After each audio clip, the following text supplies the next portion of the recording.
बिस्मिल्लाहिर्रहमानिर्रहीम, अस्सलाम वालेकुम। पाकिस्तान और दुनिया भर में देखने और सुनने वालों को अब्दुल कादिर का सलाम। पाकिस्तान में 19 दिसंबर की रात है। मुल्क की सियासत में छाई बेयकीनी की सी इस फिज़ा में लोग उम्मीद की किरण ढूंढ रहे हैं कि कहीं से कोई अच्छी खबर सुनने को मिले, कहीं से कोई हौसला अफजा, कोई पेशरफ देखने को मिले। तो बहुत सारे हलकों में या इस्लामाबाद में ख़ास तौर पे जहाँ पे फ़ैसला साजी के सारे मराकज़ हैं, यहाँ से आवाज़ें सुनाई दे रही हैं मुफाहमत की, मुज़ाकरात की, बातचीत की, डायलॉग की। उसके लिए हर सतह पे कहीं ना कहीं से कोशिशें हो रही हैं। अगर देखा जाए तो इवन हुकूमती कैंप से भी आवाज़ें आ रही हैं कि बातचीत, रास्ता कोई निकाला जाए। दूसरी तरफ अपोजिशन के लोग हैं, वो भी ये कोशिश कर रहे हैं। उनसे हट के भी कहीं और जगह से भी ये कोशिशें इस टाइम जारी हैं। इमरान खान से आपको पता है मुलाकातों के ऊपर पाबंदी है, इस टाइम मुलाकातें नहीं हो पा रही, लेकिन एट द मोमेंट एक छोटी सी विंडो नज़र आ रही है कि ये मुलाकात हो सकती है, और वो भी कल। मुझे नहीं पता कि इस व्लॉग के दौरान वो विंडो बंद हो जाए। अभी मेरी उनके लॉयर से भी बात हुई है, तो उसकी भी इंटरेस्टिंग डिटेल आपको बताता हूँ।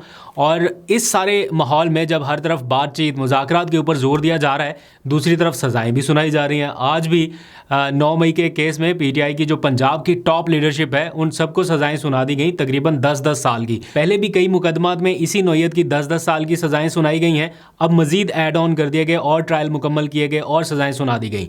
आज हमने देखा जज साहब का कॉन्वाय निकला, कोट लखपत जेल पहुंचे और सज़ा सुना दी गई तकरीबन दिन 3 बजे। उसके बाद फिर टेलीविजन पर ट्रांसमिशन सारा कुछ। लेकिन शाह महमूद कुरैशी एक बार फिर बरी कर दिए गए हैं। ये उनका टोटल कोई 50वां मुकदमा है जिसमें उनकी बरियत हुई है। एक के बाद एक मुकदमा जो कायम हुए, तो उनके वकील आज बता रहे थे कि 50वें मुकदमे में उनकी बरियत हुई है। तो क्या इमरान खान के ये तगड़े खिलाड़ी रिहा होने के बिल्कुल करीब पहुंच चुके हैं? लोगों को इसमें भी उम्मीद नज़र आती है, लेकिन अभी 3 मुकदमात बाकी रह गए हैं जिनमें उनकी रिहाई होना है या ज़मानत होना है। अगर वो हो जाती है तो फिर उनकी रिहाई का रास्ता हमवार होगा, लेकिन वो मामला भी सिर्फ ज़मानत से ही मशरूत नहीं है, और भी कई पसे पर्दा चीज़ें होंगी जहाँ पे मामला कहीं कंक्लूजन की तरफ जाएंगे, तो फिर उनकी रिहाई हो सकती है। लेकिन ये आज जो सज़ाएं सुनाई गई हैं, ये एक बात तो इंडिकेट कर रही हैं कि इमरान खान के मौक़िफ़ में कोई तब्दीली नहीं आई, पाकिस्तान तहरीक इंसाफ के मौक़िफ़ में कोई तब्दीली नहीं आई। इसी वजह से ये सज़ाएँ सारी सुनाई जा रही हैं, क्योंकि मुकदमात कायम हो जाना या बहुत सारी और जो चीज़ें चल रही हैं एट वंस, उनकी उस तरह से अहमियत नहीं होती जितनी ये होती है कि बातचीत हो रही है, रास्ता हो रहा है। जब कोई बातचीत के थ्रू रास्ता निकलेगा, ये सारे मुकदमात आपने देखा ही है, रिसेंट हिस्ट्री में देखा नवाज शरीफ के ख़िलाफ़ कितने मुकदमात थे। जब बातचीत हुई, रास्ता निकला, वो बैरून मुल्क भी चले गए, वापस भी आ गए, मुकदमात ख़त्म भी हो गए। एक के बाद एक मुकदमा जितनी तेज़ी से कायम हुआ था, उससे डबल स्पीड से वो ख़त्म हुआ, बल्कि उससे भी ज़्यादा स्पीड से वो आए हैं अदालतों में। सारा माहौल आपने देखा, रिपीट में नहीं जाता। तो इसी तरह ये सारे मुकदमात भी तब ख़त्म हो जाएंगे जब बातचीत का कोई रास्ता निकल आएगा या फ़रीक़ैन ये तय कर लेंगे कि हाँ जी, हमने चीज़ों को किसी किनारे लगाना है। 3 साल के बाद कम से कम ये रियलाइजेशन तो हर सतह पे हो चुकी है कि ये जितना कुछ भी हो चुका, इससे हुआ क्या, इससे हासिल क्या कर पाए हैं अभी तक, वो जब आप सामने रखते हैं तो पता चलता है कि जनाब मुल्की मुआशी मामलात बेहतर करने के लिए या इन्वेस्टमेंट लाने के लिए अंदरूनी सतह पे ये जो अफरा तफरी है, इसको ख़त्म करना होगा। और ये बड़ी अच्छी बात है अगर ये हर जगह पे रियलाइजेशन हो रही है आहिस्ता आहिस्ता। इवन हुकूमत भी अब जोर देके कह रही है कि बातचीत होनी चाहिए, लेकिन मसला ये है कि इमरान खान से कौन डील करे या इमरान खान को कौन मनाए, वो नहीं वहाँ पे मान रहे। तो हुकूमत तो बहुत कंफर्टेबल पोजीशन में है, हर चीज़ उनको मिली हुई है, हर तरह से हुकूमत कर रहे हैं, तो उनको क्या ज़रूरत पड़ी है कि वो बार बार मुज़ाकरात की बात कर रहे हैं? इसलिए कि मामलात उस तरह से नहीं चल रहे जिस तरह से वो चाहते हैं। बहुत सारी चीज़ें स्टैंड स्टिल पे हैं, अभी तक स्टक है, तो उनसे निकलने के लिए ये रास्ते तलाश करना बड़ा ज़रूरी है कि बातचीत हो। लेकिन ये अब अडयाला जेल के कैदी से या उसकी रेजिस्टेंस के बाद अब तवज्जो कोट लखपत जेल की जानिब चली गई। आज भी हमने देखा एक ख़त जो है वो सरफेस कर रहा है सोशल मीडिया पे कि कोट लखपत जेल की जो पीटीआई की लीडरशिप है, उन्होंने मुश्तरका एक ख़त लिखा, पहले भी लिखा था, अभी दोबारा उन्होंने ख़त लिखा, जिसका उन्वान दिया गया है कि ना मुफाहमत ना मुज़ाहमत, सिर्फ सियासत। तो वो सताइश कर रहे हैं उन लोगों की जो मुज़ाकराती अमल में किसी तरह से शामिल है। और उन्होंने इस ख़त में लिखा ख़ास तौर पर कि इमरान खान ने जिनको ज़िम्मेदारी दी है, यानी महमूद अचकज़ई और अल्लामा राजा नासिर अब्बास, हम उनसे ये तवक्को करते हैं कि वो कोई वे फॉरवर्ड निकालेंगे, वो कोई बातचीत के ज़रिए रास्ता आगे बढ़ाएंगे। हम सियासी लोग हैं, सियासत करना चाहते हैं। दूसरी जानिब अगर कोई ये समझता है कि कोट लखपत जेल फैसला साजी का मरकज़ या महवर बन सकता है या यहाँ से फाइनल डिसीजन हो सकता है, तो मेरा ख्याल है ऐसा होना थोड़ा मुश्किल है, क्योंकि इन सियासी कैदियों का जो हेडक्वार्टर है वो तो अडयाला जेल ही है। जो जहाँ से असल फैसले की अप्रूवल होनी है वो तो वहीं से है जहाँ पे इमरान खान बैठे हुए हैं। तो मेरा ख्याल है उनसे बातचीत होनी पड़ेगी। अच्छा, कल जो मैंने आपको कहा कि बातचीत का या कोई मुलाकात का कोई विंडो एक निकल सकता है, कोई रास्ता निकल सकता है, वो तोशाखाना केस का ट्रायल है जो कि हतमी मरहले की जाने बढ़ चुका है। कल उसका ट्रायल होने जा रहा है। एट द मोमेंट जब मैं आपसे बात कर रहा हूँ, बल्कि एक बार फिर मैं चेक कर लेता हूँ ताकि आपको लेटेस्ट अपडेट मिले। एट द मोमेंट जब मैं बात कर रहा हूँ तो ये ट्रायल जो है, हाँ जी, अभी तक इसके बारे में ये बताया गया है कि ये ट्रायल होने जा रहा है। इमरान खान के ख़िलाफ़ केस बिल्कुल हतमी मराहल की जाने बढ़ चुका है। गवाहान के वो बयानात रिकॉर्ड किए जा चुके हैं, दलाइल मुकम्मल हो चुके हैं। अब जवाबुल जवाब का मरहला बाकी रह गया, तो दैट मीन्स 1 या 2 और आखिरी समातें और उसके बाद फ़ैसला। तो फैसला तो खैर जो भी हो वो तो पता ही है सबको क्या हो सकता है। एक और सज़ा सुनाई जा सकती है, उससे इमरान खान को क्या फ़र्क पड़ेगा। जहां और 14-14 साल की सज़ाएं हैं वहाँ पे इसमें भी सुना देंगे तो इतना उनको फ़र्क नहीं पड़ेगा। लेकिन हाँ, ये है कि इस दौरान बातचीत का या मुलाकात का कोई मौका मिल सकता है। मैंने अभी उनके वकील से पूछा कि क्या ये जेल ट्रायल इंटैक्ट है, अभी होने जा रहा है, आप लोग जाएंगे? तो उन्होंने बताया कि एज़ इफ़ नाउ हम भी इंतज़ार कर रहे हैं।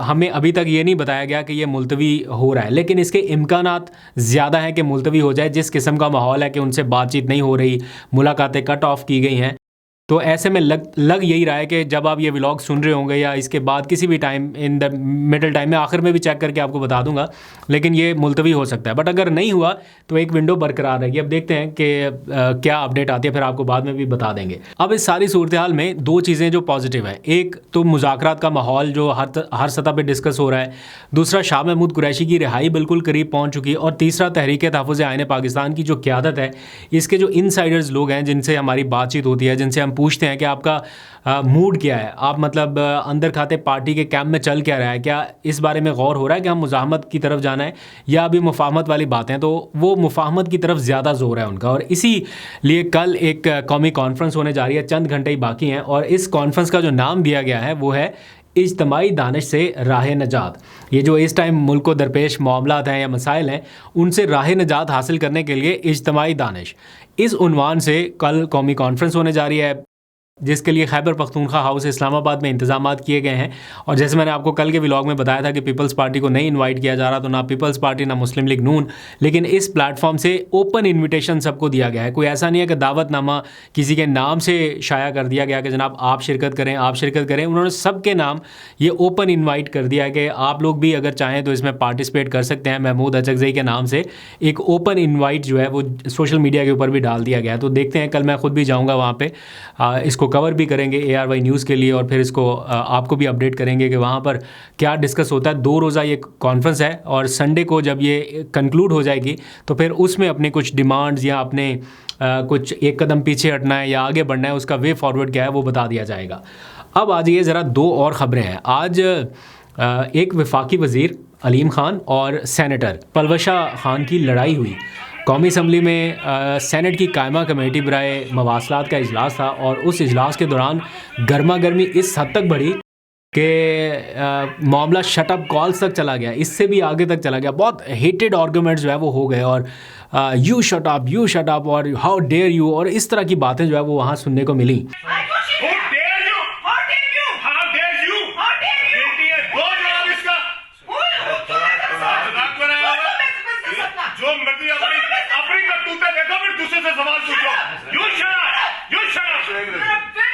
ये मामला शुरू कहाँ से हुआ? अलीम खान साहब की सोसाइटी आपको पता है, पार्क व्यू सोसाइटी, वहाँ पे उसके आसपास कोई रोड तामीर हुई है, तो पलवशा खान ने इसके ऊपर क्वेश्चन रेज़ किया कि जो सड़क बनाई गई है कौमी ख़जाने से या टैक्स पेयर्स के पैसों से, क्या ये आपकी सोसाइटी को फ़ायदा पहुँचाने के लिए तामीर करवाई गई? इसका जवाब उन्होंने दे दिया, लेकिन उसके बाद भी ये मामला रुका नहीं। तो इस तरफ से आर्गूमेंट, दूसरी जानिब से आर्गूमेंट, तो वो इतने ज़्यादा हीटेड आर्गूमेंट रहे कि मामला सही तलख कलामी से भी नेक्स्ट लेवल तक चला गया, और फिर शट अप कॉल्स और हाउ डेयर यू और ये सारा कुछ लोग बीच बचाव कराने की कोशिश करते रहे, लेकिन ये मामला उस वक्त तक कंट्रोल में नहीं रहा। अब पता नहीं क्या सिचुएशन है, सुना है कि किसी ने कोई माजरत भी कर ली है किसी से, लेकिन उस टाइम तो बहुत हेटेड आर्गूमेंट्स हो गए। और पलवशा खान ने कहा कि हुकूमती वज़ीर जो है वो इस तरह का रवैया रख रहे हैं, तो हम अपनी क़यादत से जाके कहेंगे या उनके नोटिस में लाएंगे कि देखिए ये सारा कुछ हो रहा है, और शायद उनके नोटिस में आ भी चुका हो। लेकिन ये कोई इतना क़यादत के नोटिस में आने के बाद कि कोई ऐसी हलचल मच जाए, ऐसा कुछ नहीं है। ये 2 लोगों का आपस में एक तरह से मामला है। अच्छा, गुज़िश्ता रोज़ आपको पता है जस्टिस तारिक महमूद जहांगीरी जो हैं उनको ओहदे से हटा दिया गया था इस्लामाबाद हाई कोर्ट के 2 रुकनी बेंच की जानिब से, और उनको डी नोटिफाई करने का कहा गया था। तो रातों रात जनाब वजारत कानून ने फ़ौरन डी नोटिफाई किया, उधर सदर ने फ़ौरन मंजूरी दी, एक पूरा वो नोटिफिकेशन जारी कर दिया। तो आप देखिए कि जब किसी फ़ैसले के ऊपर अमल दरामद करना हो तो कैसे कितनी स्पीड से होता है, इधर ऑर्डर, उधर तहरीरी फ़ैसला, उधर जनाब डी नोटिफिकेशन हो गया वजारत कानून की तरफ से, उधर से सदर साहब ने जनाब नोटिफिकेशन जारी कर दिया, गज़ट नोटिफिकेशन भी इशू हो गया। और जहाँ पे थोड़ी ताख़ीर करना हो या जहाँ पे ना होना हो, फॉर एग्ज़ाम्पल इमरान खान का केस ही नहीं लग रहा, ज़मानत का केस ही नहीं लग रहा, या समटाइम्स उनको तहरीरी फ़ैसला चाहिए होता है, वही नहीं मिल रहा होता उनको। तो यहाँ पर फ़ैसला हुआ, तहरीरी हुक्मनामा जारी हुआ, इम्प्लीमेंटेशन का आप देखिए स्पीड, और जहाँ पे स्पीड ज़रा स्लो करनी हो वहाँ पे क्या हाल होता है। इमरान खान को जो सज़ा सुनाई गई थी अलकादर ट्रस्ट केस में 190 मिलियन पाउंड वाला, वो जनवरी में सज़ा सुनाई गई थी। आज जनवरी दोबारा आने वाला है, चंद ही दिन बाकी रह गए हैं। अभी तक उनका खाली ज़मानत का केस फिक्स नहीं हुआ कि उसमें उनकी सज़ा मुअत्तल हो सके, यहाँ तक मामला चल रहा है। तो जस्टिस जहांगीरी साहब को डी नोटिफाई भी किया गया, और फिर तेज़ी इतनी है कि वेबसाइट से भी उनका नाम फ़ौरन रिमूव कर दिया गया। वरना अमूमन ऐसा होता है कि वेबसाइट से रिमूव होते होते काफ़ी टाइम लग जाता है। इधर जनाब फैसला आया, उधर वेबसाइट से उनका नाम और निशान, कॉज लिस्ट से भी हर चीज़ से रिमूव कर दिया गया। तो अब देखते हैं आगे उनके लिए क्या मराहल आते हैं, वो फाइट बैक करते हैं या नहीं करते, आपको अपडेट करते रहेंगे। अभी तक के लिए इतने, अपना बहुत सा ख्याल रखिए। जाते जाते जल्दी से मैं आपको अपडेट कर दूँ कि अभी तक तोशा खाना के ट्रायल के हवाले से कोई अपडेट फर्दर नहीं आई। मैं आखिर में भी अपलोड करते हुए भी एक बार चेक कर लूँगा, अगर उस टाइम तक भी कोई अपडेट आई तो आपको बता दूँगा। अदरवाइज़ फिर अगर हुई तो फिर वो हम नेक्स्ट व्लॉग में शेयर कर लेंगे। अभी तो बस आखिरी अपडेट ये आई है कि रावलपिंडी में दफ़ा 144 के नफाज में एक बार फिर तौसीह कर दी गई है। तो अभी तक के लिए इतना ही, अपना बहुत सा ख्याल रखिए। अल्लाह हाफ़िज़।